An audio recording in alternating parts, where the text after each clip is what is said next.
with Nico Rolla, trimmer on board Alinghi Rebel Racing. So back to sailing after a 10-day break where you changed bases. Conditions picked up quite significantly today with waves from a different direction. How was it out there? So yeah, the forecast planned it, so we were not really surprised about it. Yeah, big waves, quite a bit of wind, but I think we're quite happy with the sailing we did today. Both behaved well.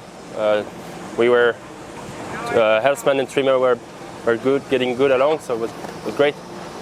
So your new foil is now on the port side. Did you feel a difference? Of course, there are differences between the foils we're developing, but it's hard to tell. You know, we'll see what the data say.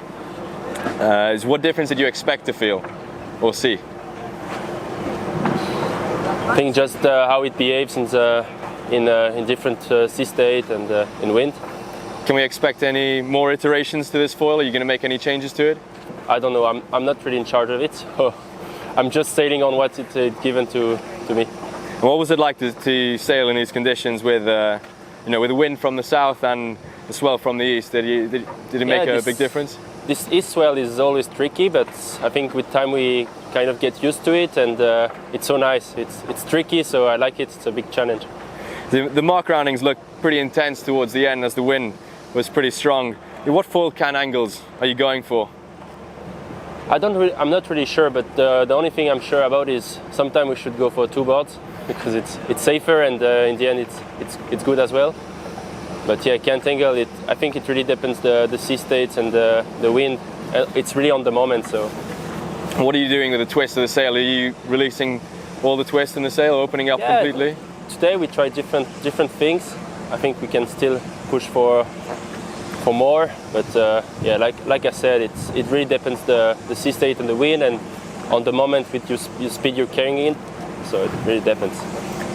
Do you find like you train enough in these strong conditions, or are they hard to come by? Do you feel like there's more improvement I feel like if we have the opportunity to go out, we're always going out, so we're not missing much. Yeah. And there was Tirehutai and Luna Rossa out on the water today. What do you think of their performance? I haven't checked a lot, but obviously it's always nice to see all those nice boats sailing around, and of course we're looking at them, but it's hard to tell what's going on. But it's so beautiful. I mean, we're so lucky to sail on those boats, and to see them sailing is always so nice.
We are here with Elise Vives, performance engineer and analyst on Emirates Team New Zealand, heading into your third America's Cup this time. Elise, can you summarize the day for us and tell us which are the main conclusions from a performance analysis? Yeah, so today it's quite overcast in Barcelona today, and actually when we were leaving the dock the breeze was quite light, and so we started with a bigger jib up, the J2, and then I guess through the day the breeze built. So the start of the day we did a few laps, sort of settling into it, and then after a bit of a break we headed off for a bit of a longer session, trying some different modes and stuff, longer straight line action, then came back in towards the race area and went back to a bit more race related training, and then it was the end of a sailing day, so we progressively went to smaller jibs through the day as the breeze built.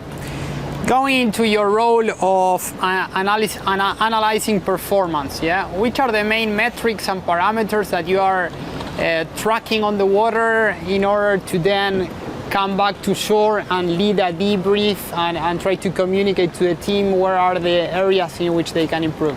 Yeah, so it's got so many numbers that come off the yacht each day, so it's figuring out which ones are good to use. So this, I guess the biggest kind of global numbers looked at, that's your speed, your angle to the wind and your VMG, and comparing what we're doing on the water compared to what we theoretically think's possible from the VPP and simulation.